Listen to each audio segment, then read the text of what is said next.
पुढचं मनोगत मी विनंती करतो मंत्री महोदयांना की त्यांनी आपलं सादर करावं.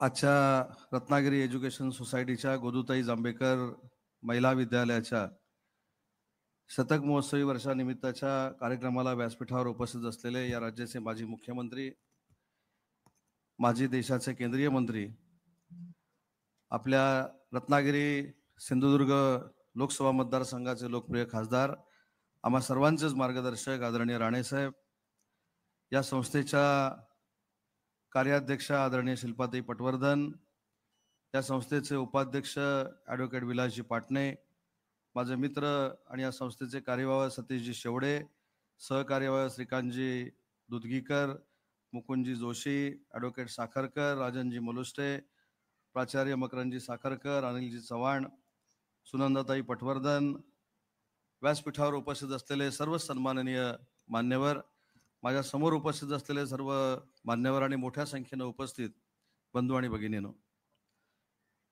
खरं तर मंत्री हा शब्द अनेक वेळा प्रोटोकॉल म्हणून वापरला जातो, परंतु आज माझा उल्लेख रत्नागिरी एज्युकेशन सोसायटीचा माजी विद्यार्थी म्हणून केला, त्याबद्दल सर्वप्रथम या सोसायटीच्या सगळ्याच पदाधिकाऱ्यांना मी मनापासून धन्यवाद देतो. आणि मुकुंदजी, या ठिकाणी आपण सांगितलं की बाबूराव जोशी असतील किंवा मालती जोशी असतील यांना पद्म पुरस्कार जाहीर करावा अशी आपल्या सगळ्यांची रत्नागिरीकरांची इच्छा आहे आणि माझी देखील तीच इच्छा आहे. ज्या संस्थेचा मी माजी विद्यार्थी आहे आणि जी संस्था ज्या व्यक्तीनं स्थापन केली त्या व्यक्तीला जर पद्मश्री द्यायचा असेल तर तुम्हाला अन्य ठिकाणी जायची आवश्यकता नाही. महाराष्ट्र शासनाच्या पद्म पुरस्कार जाहीर करण्याच्या कमिटीवर मी स्वतः आहे. त्याच्यामुळे मी आपल्याला शब्द देतो की माझ्या शिफारसीचं पत्र पुढच्या 24 तासाच्या आत राज्याच्या मुख्यमंत्र्यांकडे जाईल आणि त्याची एक कॉपी माननीय राणेसाहेबांकडे जाईल. कारण शासनानं ही शिफारस केल्यानंतर केंद्र शासन जाहीर करत असतं की पद्मश्री पुरस्कार कोणाला द्यायचं, पण शासनाकडनं, महायुतीच्या सरकारकडनं महाराष्ट्रामध्ये त्याला अडकाठी येणार नाही याचा शब्द आज या कार्यक्रमाच्या निमित्तानं सर्वप्रथम व्यासपीठावरच्या सगळ्या मंडळींना आणि रत्नागिरीकरांना देखील देतो. कारण शेवटी मी माझी विद्यार्थी म्हणून ज्या कॉलेजमध्ये शिकलो त्याच कॉलेजमधनं मी संघर्ष शिकलो, त्याच कॉलेजमधनं मी नम्रता शिकलो, त्याच कॉलेजमध्ये किती संकटावर मात करून कसं निवडून यायचं हे मी शिकलो. त्याच्यामुळं तुम्ही त्याची चिंता करू नका. हा पद्मश्री पुरस्कार नक्की केंद्र शासनाकडनं राणेसाहेब त्याचा पाठपुरावा करतील हा देखील विश्वास माझ्यासारख्या कार्यकर्त्याला आहे. पण आज या कार्यक्रमाला उपस्थित राहत असताना मला 2 ते 3 वेळा शिल्पाताईंनी फोन केला आणि मला सांगितलं की मला भेटून तुला निमंत्रण द्यायचं आहे.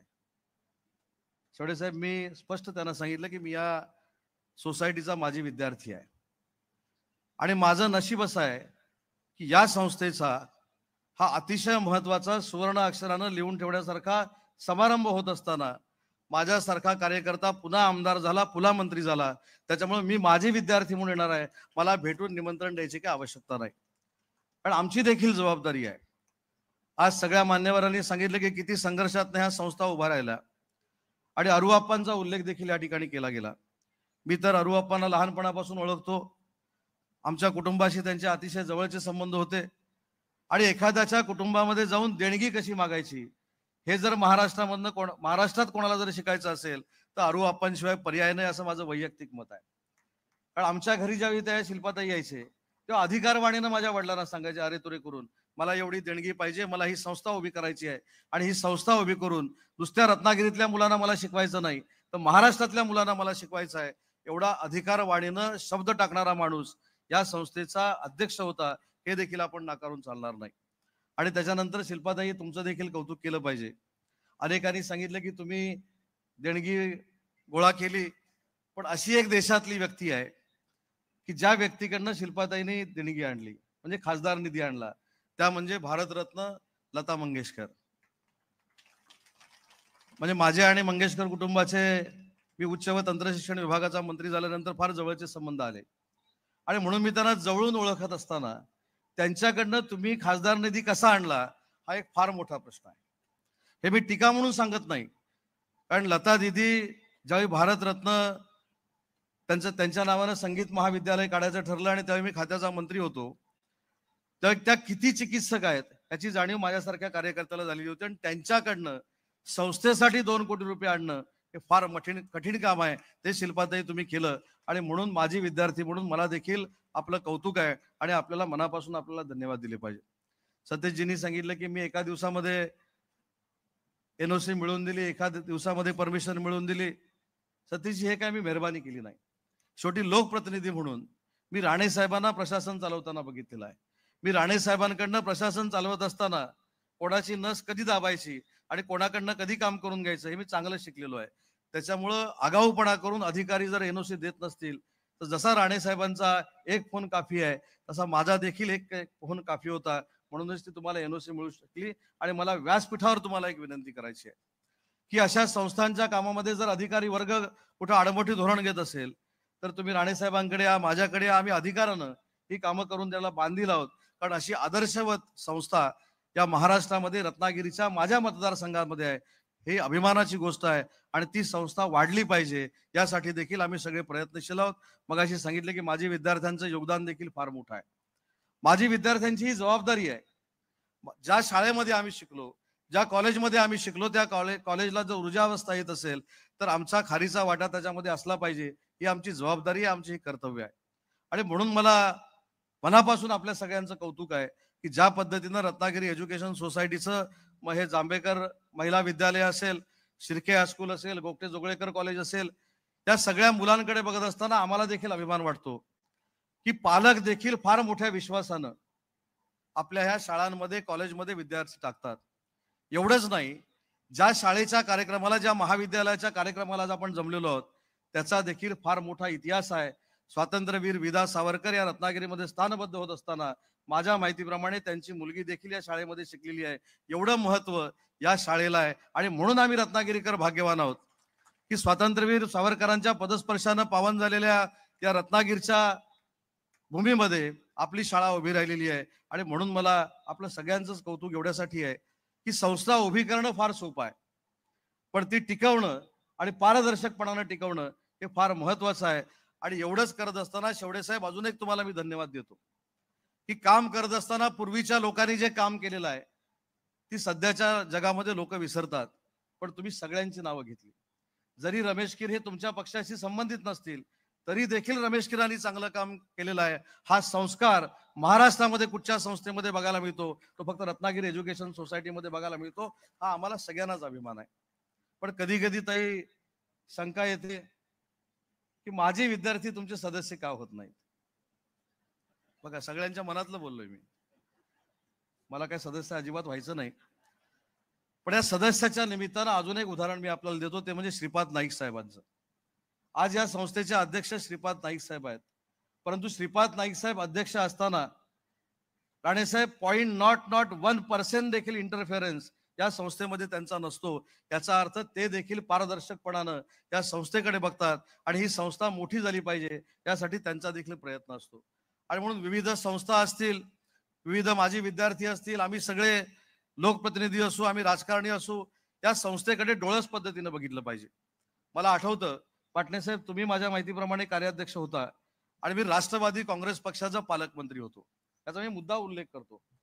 राष्ट्रवादी काँग्रेस पक्षामध्ये मी काम करत होतो आणि या जिल्ह्याचा पालकमंत्री होतो. पक्षीय स्पर्श न ठेवता एकदा पाटणे साहेब मला भेटायला आले आणि पाटणे साहेबांनी माझ्याकडे निवेदन दिलं आणि माझ्या चेहऱ्याकडे ते बघत राहिले. मला त्यांनी सांगितलं, हे जर काम रत्नागिरीमध्ये होऊ शकलं तर खऱ्या अर्थानं अरुअप्पा जोशींना आदरांजली आहे, श्रद्धांजली आहे. त्या पत्रामध्ये असं लिहिलेलं होतं की गोगटे जोगळेकर असेल किंवा ही संस्था असेल, या संस्थेमध्ये स्पर्धा परीक्षेचं केंद्र सुरू झालं पाहिजे आणि त्याच्यासाठी त्यावेळी 2013ला 10 लाखाची मागणी पाटणे साहेबांनी केली होती आणि पाटणे साहेबांच्या मनामध्ये 100% माझ्याबद्दल असा अविश्वास होता. कदाचित माझी टेस्ट घ्यायला तुम्ही आलेले असणार की हा राष्ट्रवादीचा आहे, हा माझी विद्यार्थी आहे, पैसे देतोय की नाही बघूया. पण ज्यावेळी तुम्ही अरुअप्पांचं नाव मला सांगितलं, कुठचाही मागचा पुढचा विचार न करता 10 लाखाचा DPCचा चेक मी तुमच्या हातामध्ये दिला.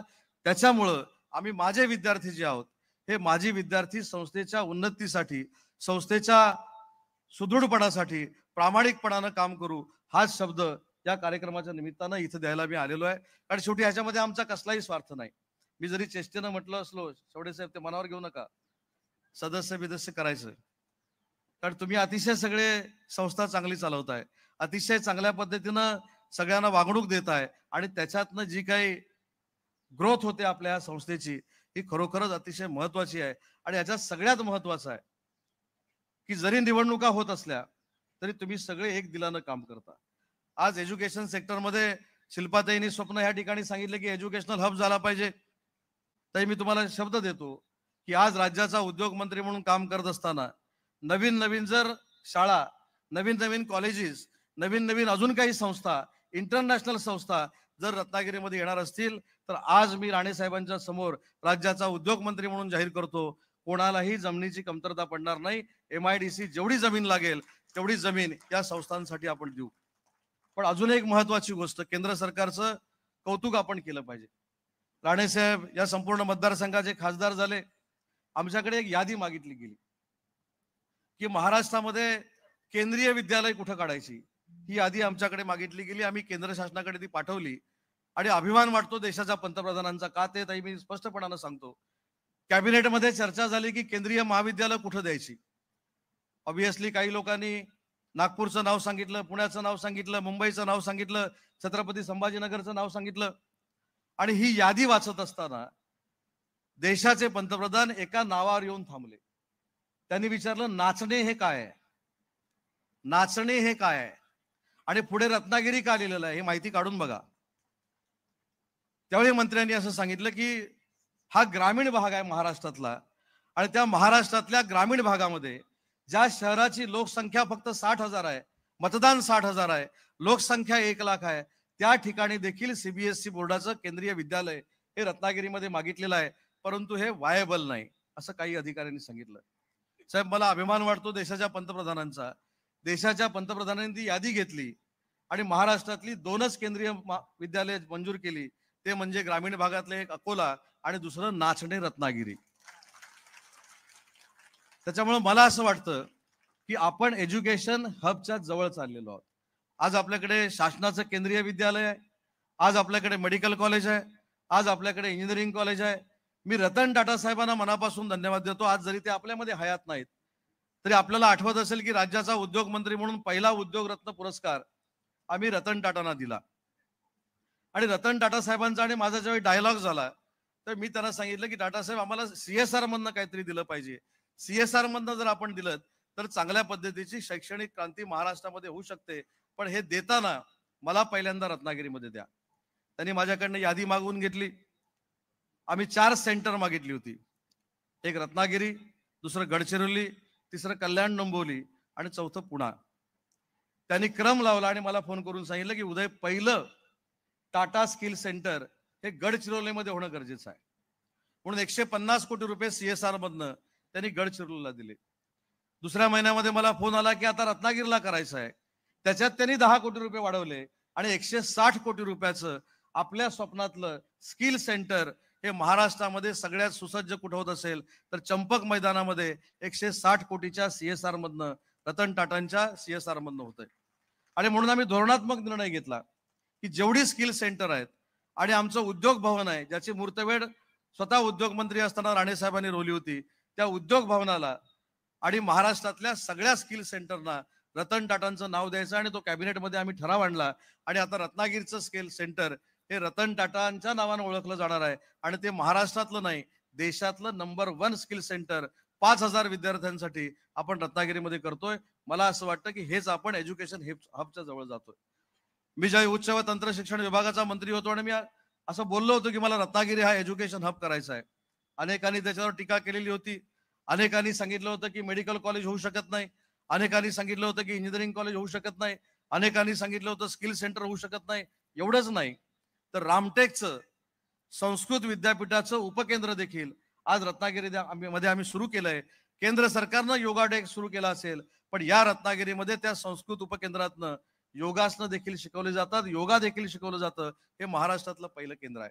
आणि म्हणून मला इथं सांगायचं आहे की यामध्ये रत्नागिरी एज्युकेशन सोसायटीच्या माजी विद्यार्थ्यांचा देखील फार मोठा हात आहे. कारण पूर्वी अशी संस्थाच नव्हती, दुसरं शिकणारं कॉलेजच नव्हतं. त्याच्यामुळे आम्ही जे राजकारणामध्ये काम करणारे रत्नागिरीकर आहोत, मला असं वाटतं की 99.99% सगळे राजकारणी हे रत्नागिरी एज्युकेशन सोसायटीचेच विद्यार्थी आहेत आणि म्हणूनच या एज्युकेशन हबमध्ये आम्ही चांगल्या पद्धतीनं काम करू शकलोय. अजून आपल्याला पर्यटनामध्ये देखील चांगलं काम करायचं आहे आणि मला संस्थेला एक विनंती करायची आहे की ज्यावेळी स्किल सेंटर 1 वर्षामध्ये नावारूपाला येईल त्यावेळी रत्नागिरी एज्युकेशन सोसायटी बरोबर जरी टायअप करायला लागलं तरी आम्ही MIDC वाले टायअप करायला तयार आहोत. हा देखील या कार्यक्रमाच्या निमित्तानं माझा शब्द आहे.